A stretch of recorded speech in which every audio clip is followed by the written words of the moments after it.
Vamos lá.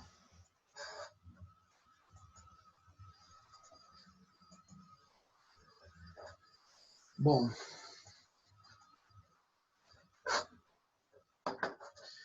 a gente parou então aqui na casinha já mais ou menos estruturada, né? Só que nós temos aqui, ela está toda quebrada, né? Só uma dúvida que a Flávia me colocou que não ficou muito claro, né? Tinha aquela superfície amarela aqui que eu até apaguei. Aquela superfície eu desenhei só para mostrar para vocês que tem dois tipos de elementos no Rhino. Ele tem o elemento curva, que é qualquer linha, então a curva não precisa ser necessariamente curva, então uma reta, uma linha é uma curva. Uma polilinha, mesmo que ela seja toda retinha, é uma curva. Um retângulo é uma curva. Tá? E tem a superfície, que tem superfície bidimensional, que tem como se ela tivesse um revestimento ali por cima. Então, era só para mostrar que existem esses dois elementos. Tá? Ela não é necessária para a modelagem que a gente está fazendo. Bom, para a gente unir tudo aqui, né, a gente vai agora usar o Boolean Union. Então, Boolean, tá? Com dois Os mesmo. Boolean Union. E a gente vai selecionar aqui, ó, todas essas superfícies no nosso desenho. E aí, quando a gente terminou de selecionar tudo, dá uma conta, ver se está tudo amarelinho, né? Quando está selecionado, vocês estão vendo que fica em amarelo. Por isso que não é o ideal você usar o amarelo nas layers, porque confunde um pouco se o objeto está selecionado ou não. Mas eu fiz para a gente ter uma correspondência ao que a gente tinha feito no CAD. No Rhino, quando eu faço tudo no Rhino, normalmente eu não uso a cor amarela, tá? Para elementos de layer. Então, selecionei tudo, dou Enter, ele uniu tudo. Bom, então agora vocês estão vendo que tá marcado, as superfícies aqui estão aparecendo com esse xizinho, mas ele ainda não está bonito, né? Ele continuou aqui com as divisões marcadas. Então, como que eu faço para limpar isso? Eu vou usar o Merge All Faces, que é esse daqui, ó. Merge All Faces.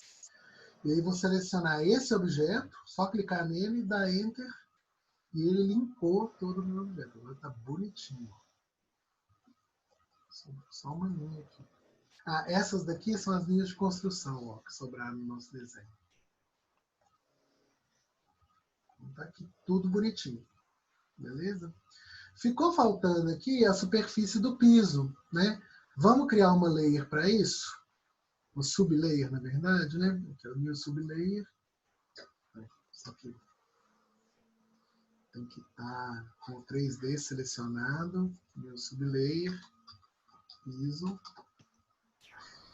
E aí, gente, eu vou criar esse desenho aqui, criando uma superfície direto. Ó. Eu venho aqui nesse Surface from Three Corners, tá vendo que é quadrado, então eu só preciso de 3 superfícies, né? Clicar nele. Poderia ser SRFPT também, eu podia digitar isso também. Esse é um dos poucos comandos que eu tenho o hábito de usar no teclado. E aí eu vou digitar, clicar nos cantos aqui no meu objeto. E aí quando eu clicar em 4 cantos, ele vai aparecer. Vocês viram que eu distraidamente aqui desenhei na parede, na layer de parede. Né? Eu tinha que estar com a layer de piso como ativa. Mas é só clicar no objeto e mudar ele de camada aqui. Tá? Vou mudar aqui a cor, colocar um marronzinho. E agora eu tenho o piso na camada certa. Ficou faltando aqui o nosso telhado. Né? Uma estratégia boa para fazer o telhado seria aproveitar essa curva que já está pronta aqui. A gente já fez essa curva do telhado aqui. E aí eu vou usar uma estratégia interessante, que eu vou transformar ela em curva e já vou estudar ela como curva direto. Tá? Só para a gente ver a diferença do... Assim, a diferença não, que dá para fazer a extrusão com as curvas ou com a superfície. Tá? Então, nós vamos criar, a partir dessa linha aqui, nós vamos criar a nossa superfície. A ferramenta para fazer isso é o Planar Surface, tá vendo? Ó? Planar SRF. Eu clico aqui no Planar SRF, seleciono aqui minha curva, e aqui está a minha superfície criada, que foi para a layer de piso. Tudo bem. Vamos criar aqui a nossa sublayer de telhado. E eu vou fazer ela ficar laranja. Ok? Agora nós vamos pegar a superfície, ó, tá vendo? Ó? Eu cliquei aqui, poderia ser várias coisas, ó. Poderia ser essa curva aqui preta, ó. A curva verde, que é o contorno do telhado, ou a superfície que eu acabei de criar aqui. É a superfície que eu quero selecionar. E eu vou mudar ela para layer de telhado. Ela está laranja. Vou deixar a layer de telhado ativa. E agora nós vamos mover essa superfície, move essa superfície para esse ponto de encontro aqui. Então eu peguei o encontro do telhado com a minha parede aqui e vou mover para cá, para o mesmo lugar. Certo?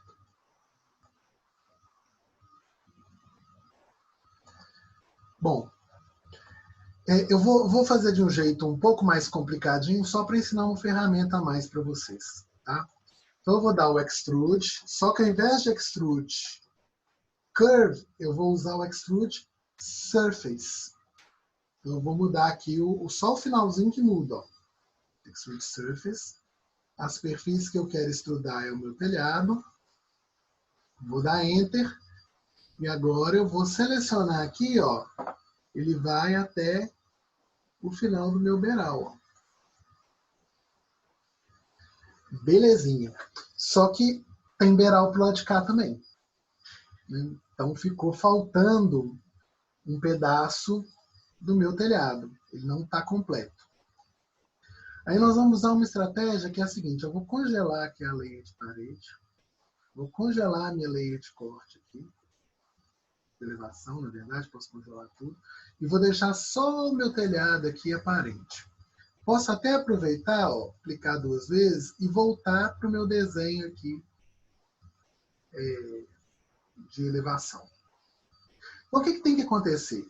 Nessa vista aqui, ó, esses pontos aqui tinham que estar um pouquinho mais para cá, tinham que estar 60 centímetros para cá. Como que eu vou fazer para mover com eles?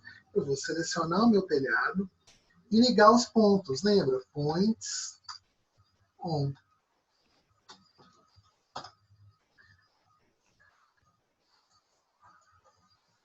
Ué, não ligou? Vamos ver se eu consigo aqui com esse daqui. Não.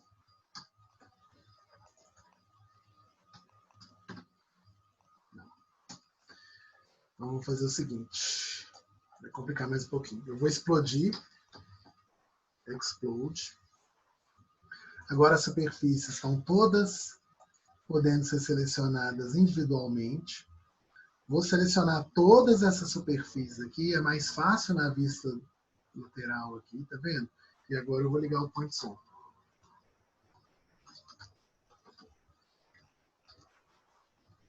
Pronto. Agora eu consigo ver todos os pontos aqui e mover eles separadamente. Tá? O que eu vou fazer então? Eu vou selecionar só esses pontos da frente, ó. Só esses pontos dessa face aqui. É mais fácil na vista lateral aqui, ó. Então selecionei eles. Apareceu aqui o gumball, né?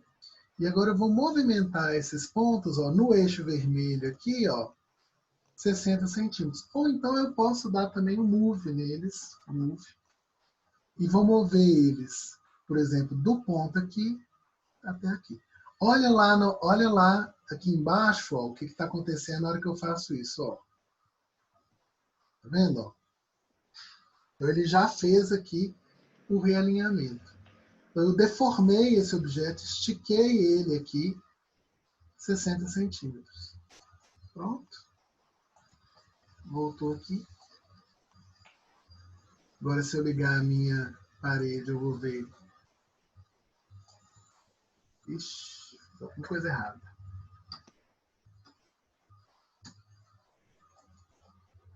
Ah, já sei o que eu estou fazendo. Eu estou olhando a parte de trás da casa. Era essa parte aqui que eu tinha que chegar. Ó. Essa aqui já está alinhada. Então, vamos lá. Explode.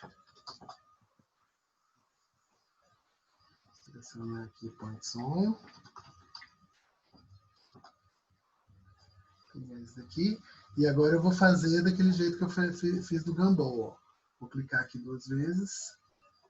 Menos 0,6. Vamos ver se agora deu certo. Aí. Agora deu certinho. Certo? Então eu cliquei 2 vezes aqui no eixo vermelho, digitei 0,6, que ele moveu esses pontos todos 60 centímetros no sentido beral, né? E aí resolveu o meu problema. Tem ainda uma última questão que está acontecendo aqui. Deixa eu congelar a parede de novo para vocês verem. Olha só, esse ponto aqui está vazado, tá vendo? A gente está conseguindo ver dentro da nossa cobertura. Ele não fechou as 2 pontas. Como que eu vou resolver isso? Eu vou selecionar a superfície aqui, digitar o Join. Vamos juntar todas as superfícies de novo no mesmo objeto.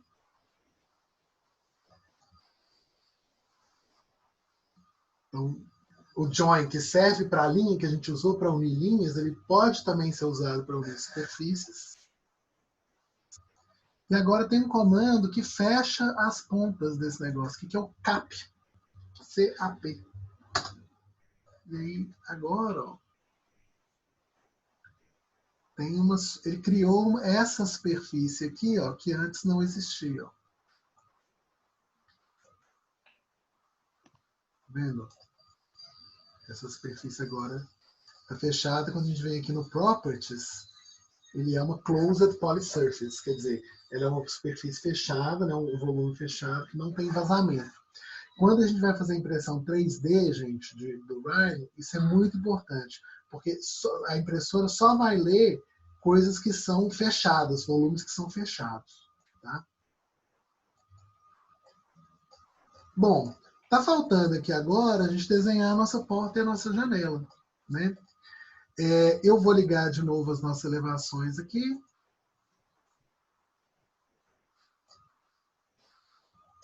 E eu vou usar aqui, de novo, o Planar Surface para criar uma superfície.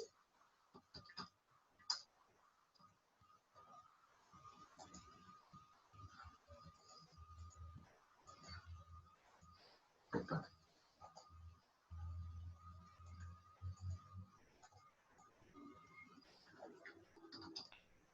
Vamos ver se vai funcionar na porta. Planar Surface.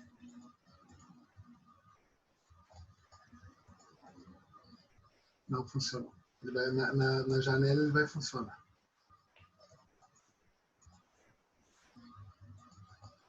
Criou a superfície aqui direitinho. Se ele não está funcionando na porta, a gente pode desenhar daquele jeito que eu fiz o outro. A gente usa aqui os Surface Points. Clica aqui. Uma coisa interessante da gente perceber é que a superfície tem uma normal, ela tem o lado de dentro e o lado de fora.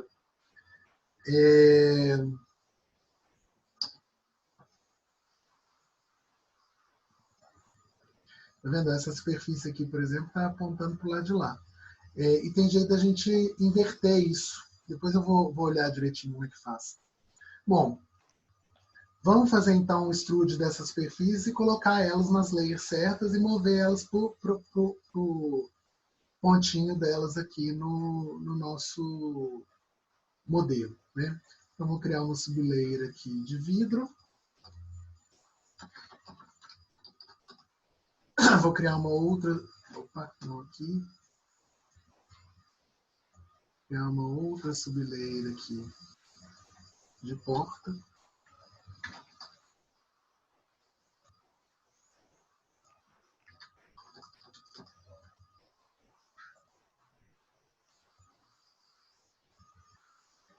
E a gente vai, do mesmo jeito, dar um extrude nisso daqui.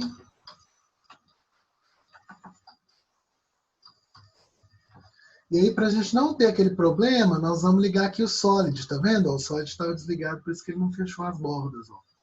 Solid. E nós vamos fazer aí um bem fininho mesmo. Vamos colocar aqui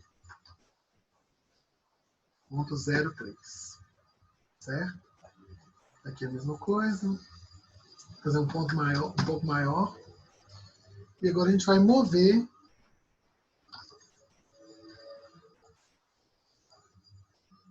Eu gosto de pegar um ponto de referência aqui.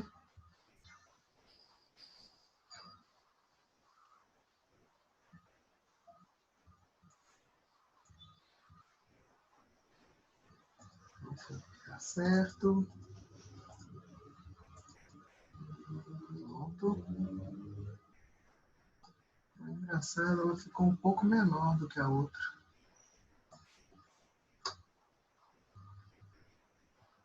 Será que tem algum erro aqui no tamanho da porta? Vamos fechar por aqui. Depois tem que conferir lá se ficou algum erro no meu desenho. Ai, ai. Esses maps às vezes dão um problema pra gente. Aí, agora sim.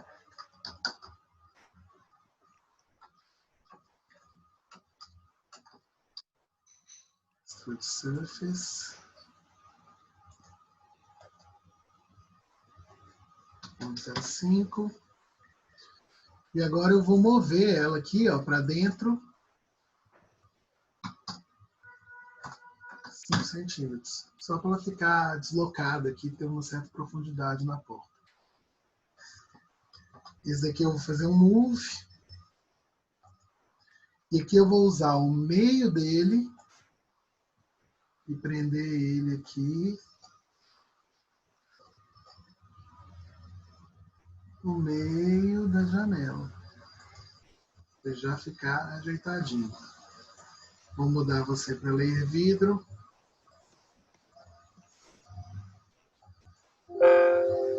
Pode ser azul.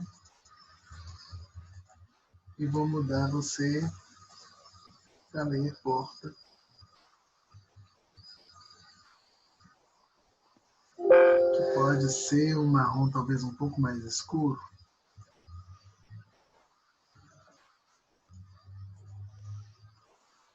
Gente, basicamente é isso. Dá para ver que não é tão diferente assim do SketchUp, né? Dá um pouquinho mais de trabalho. Mas eu queria que vocês percebam, quero mostrar para vocês depois como que tem muitos recursos para além do que a gente pode fazer no SketchUp, né? Que aí a gente ainda nem começou a arranhar a superfície. Eu queria abrir um pouco para vocês comentarem sobre o que vocês acharam do Rhino em relação ao SketchUp, em relação ao AutoCAD. Né? Então, só queria que vocês... Deixa eu parar de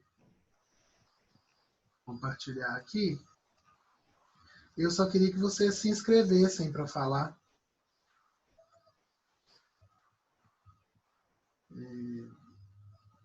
Ver o nosso bate-papo. Então, quem quiser abrir o microfone, escreve no chat aqui, se inscreve que a gente vai falar. O que vocês acharam? Vocês acharam mais fácil? Acharam mais difícil? Deu para acompanhar igual deu para acompanhar o SketchUp? Ou ficou mais do CAD que vocês ficaram um pouco perdidos? Assim? A ideia é a gente discutir um pouco essas ferramentas. Assim. Isso é o tipo de modelagem mais básica que a gente tem. Né? Então, assim, isso é o beabá da modelagem. E aí a gente fez ele nos 3 programas. Então eu queria um pouco que vocês falassem desse comparativo. Ninguém?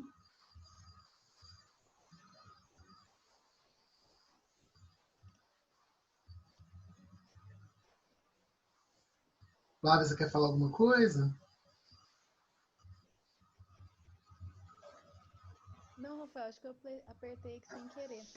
Mas assim, eu gostei bastante, senti um pouco mais de dificuldade nesse último. Mas foi mais porque eu não conhecia, não deu tempo de eu procurar um pouco antes o que era. Mas achei bem interessante e vi que incorporou muito dos outros dois, do CAD e do SketchUp.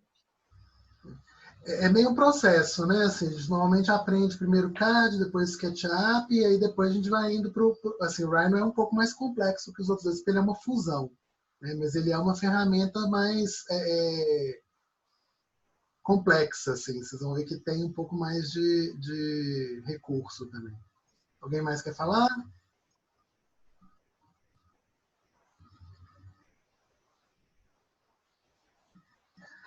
Gente, se ninguém quer falar, eu vou mostrar só umas coisas interessantes aí que a gente pode fazer no Rhino. Não preocupa em fazer e aprender, não, porque eu vou entrar nisso, um pouco mais de detalhe nisso na próxima. Ah, peraí.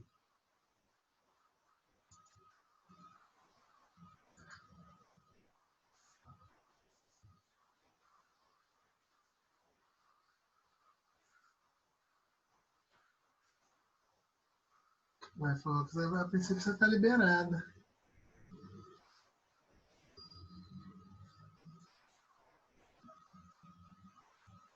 Tá, pronto. Isso tá muito engraçado. Ixi, fiquei contra a luz. Não, eu queria que os meninos dissessem um pouco, independente deles saberem o programa ou não, né, eventualmente eles vão ter níveis aí de conhecimento de cada um dos 3 programas.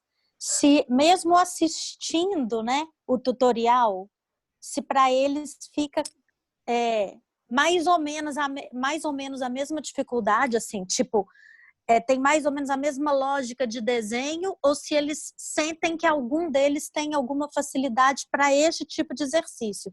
Porque o que você está chamando a atenção aí sobre que a gente ainda nem começou a arranhar a superfície do Rhino, né, é que para outras coisas vai ficar muito evidente as limitações.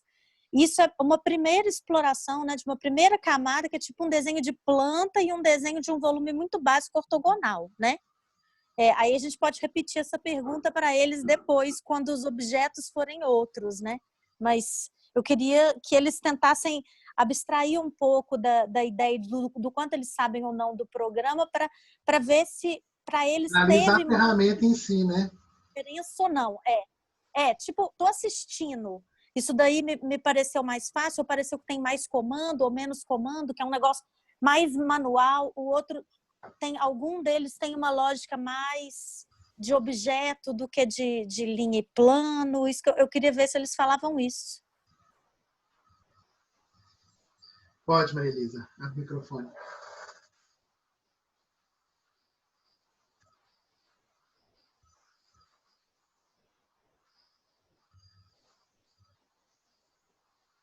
Oi, estava travado aqui. Eu tive contato com o Rhino na oficina 2, né? Então, não foi o primeiro contato, mas eu confesso que fiquei um pouco perdida, assim, lembrando da lógica do programa. Eu lembro que eu gostava muito dessa coisa de ter as 4 janelas, né? No SketchUp, às vezes tem que ficar mudando o tempo inteiro. Vista superior, vista lateral. E no Rhino a gente minimiza e maximiza isso, como no Revit também, que é um programa que eu utilizo, e eu acho isso muito a gente confirmar se a gente está fazendo a coisa certa, né? Muito rapidamente ali. Mas eu não acho tão intuitiva a questão dos comandos, sabe? Tudo bem que eu uso mais CAD, SketchUp, mas ele não é tão óbvio alguns comandos. Principalmente essa questão, por exemplo, o cap, não sei, por exemplo, para criar superfícies, as extrusões, parece que não é o primeiro comando que eu ia procurar, sabe? No digitando. Aí, às vezes, eu fico procurando pelo símbolo. Aí, um monte de símbolo, umas barras enormes de comando. Muita ferramenta.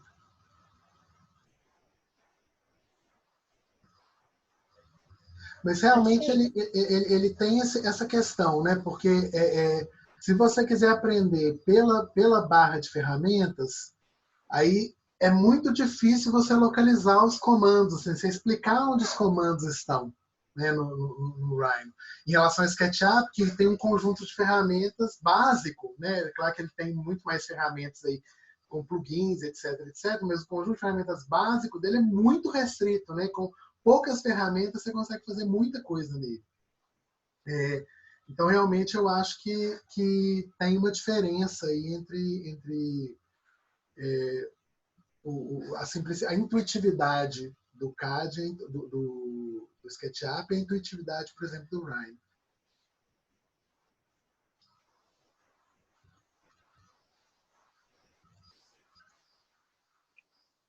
Pode falar, por favor. Então, eu concordo plenamente com o que a Maria Elisa falou, plenamente. Isso já, para mim, evidencia o tanto de ferramenta a mais que o Rhino tem em relação aos outros dois, ao CAD e ao SketchUp.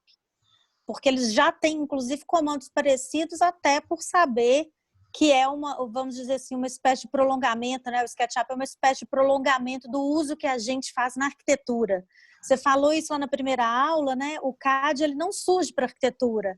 Ele é meio burrinho para arquitetura, né? Ele é muito, muito limitado. Ele surge para engenharia mecânica, né? E é usado por outras áreas também, mas muito mais para desenhar peças da engenharia mecânica. Então, assim, ele não é otimizado de fato, né, para algumas coisas, que até eu acho que depois, avançando um pouco as versões do CAD, algumas coisas avançam um pouco, mas mesmo assim.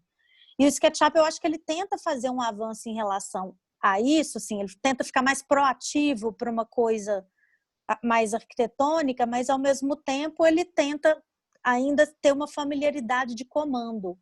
E aí eu acho que vai ser muito legal vocês repararem, quando o Rafa der os exercícios de espacialidade, vocês vão ver que os comandos do Rhino, eles estão muito mais ligados a uma outra forma de pensar o espaço. E aí, talvez a partir desses exercícios, esses comandos, talvez vocês buscassem mais pela ação no espaço, por a coisa do juntar, né, do aumentar, e não assim simplesmente, né, duplicar uma linha. Mais me parece uma lógica de operação espacial. Então, realmente é mais ligado para mim a outros verbos, sabe? Eu queria que eles já ficassem atentos antes de você fazer os exercícios de espacialidade, para eles verem que isso que a Maria Elisa está levantando faz bastante mais sentido. Eu também, se for procurar o comando, se eu for por uma lógica do CAD, do SketchUp, eu também fico patinando. Quando a gente começa a descobrir alguns comandos que são muito mais...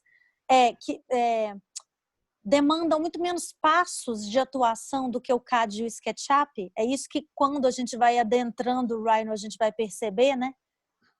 Sei lá, se no SketchUp e no AutoCAD você tinha que fazer 7 passos para poder ter um determinado resultado, tem alguns comandos no Rhino que, às vezes, ou diretamente ou ligado só a 2 ou 3 passos, ele vai fazer essa coisa mais rápido. Mas o importante é justamente a gente perceber que, se você pegar essa coisa básica do desenho, a dificuldade vai ser a mesma. Se existe uma outra lógica de pensamento do lidar com o espaço, aí não, aí vai ter diferença. Eu acho que, na verdade, o que vocês vão perceber é assim, que de todos os SketchUp é o mais simples, o mais intuitivo, né? Mas ele já vai sugerindo um determinado raciocínio do espaço, que é basicamente você fazer as retas e ir estrudando, né? Ele puxa para esse negócio ortogonal. E como se você sai do alinhamento ortogonal, você perde um pouco a certeza de para onde você está navegando naquele espaço virtual, a tendência é você sempre andar nos eixos X e Y para você ter certeza do que você está fazendo. E aí acaba que, muitas vezes, você tem que desenhar o que você está fazendo. Se você quer fazer um negócio que sai dessa ortogonalidade, você tem que desenhar no eixo X e Y para depois construir essas outras ferramentas. No Rhino, vocês vão ver que é possível a gente fazer isso de uma maneira um pouco mais versátil.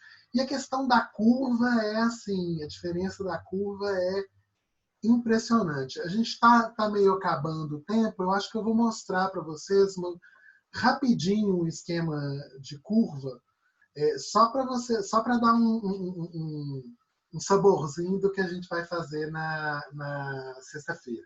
Na quinta-feira, gente, a ideia é que não ser gravado, e aí eu vou criar a sala, vou deixar a sala disponível para quem tiver alguma dúvida, quiser conversar e tal, e a ideia é mesmo tirar as dúvidas coletivamente. Então, quem quiser compartilhar a tela, eu vou abrir o compartilhamento de tela, claro que um por vez, a pessoa vai compartilhando a tela, tirando as dúvidas, e aí a gente vai tentando ver se a gente resolve, que seria um outro sistema de aula que é um pouco de orientação, né? Não é tanto uma demonstração do programa. Então, na quinta, a gente vai testar isso a partir das 2, e aí na sexta, a gente vai fazer um workshop mesmo, igual isso, com outras funções do Rhino. Tá? Deixa eu mostrar para vocês aqui rapidinho, então, o esquema de curva.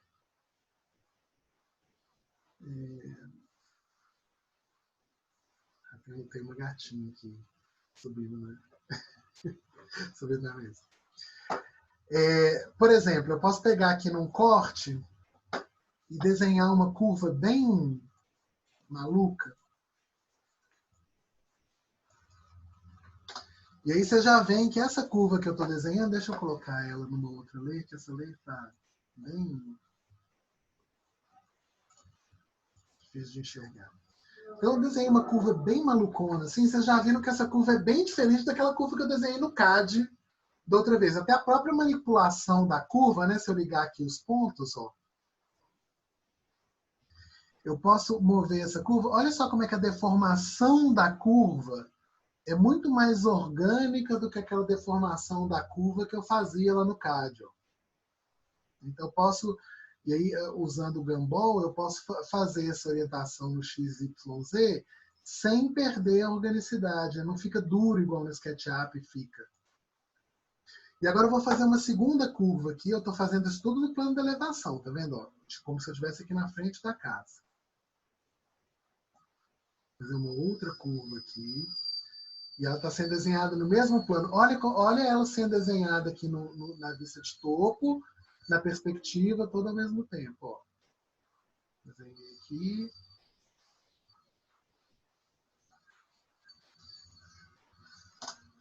Eu tenho aqui duas curvas bem assim orgânicas, bem diferentes. Essa, inclusive, tá vendo? Ó, ela deu um snap aqui no meio do caminho e saiu do plano. Então, ela tem curvatura nos dois sentidos. Tá? Aqui, ó. Aqui eu consigo ver. Olha como é que ela é ela é uma curva tridimensional. Ela sai, ela muda nas duas direções, ela não está no plano. Agora eu vou mover essa curva no eixo do Y. Então eu vou pegar na Gumball aqui e vou mover ela para cá.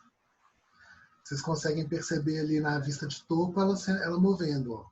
Presta atenção ali na vista de topo, ela arrastando. Então agora eu tenho essa linha aqui e essa linha aqui. Eu vou criar uma superfície agora usando como referência essas duas linhas. Loft. Eu seleciono a primeira, seleciono a segunda. E olha só, automaticamente, ó, ele pegou como se ele estivesse pegando retas que vão...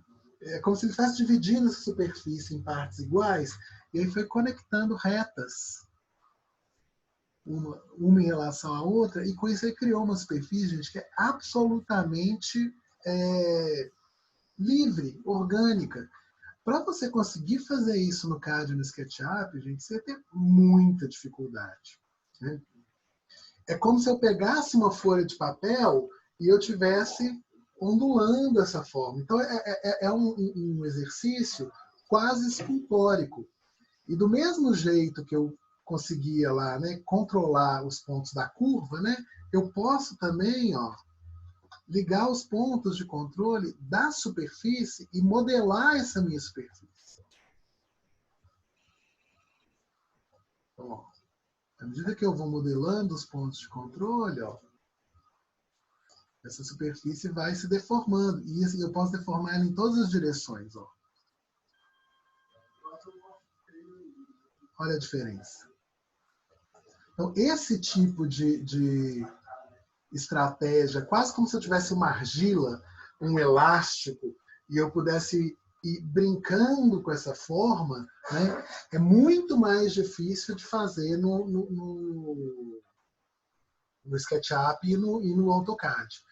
Uma outra coisa interessante que eu posso pensar é que isso é como se fossem seções, né? Então, imagina que eu tivesse estruturalmente uma barra metálica que eu fui moldando nesse formato, e eu colocasse várias barras metálicas e sobre elas eu estendesse um tecido.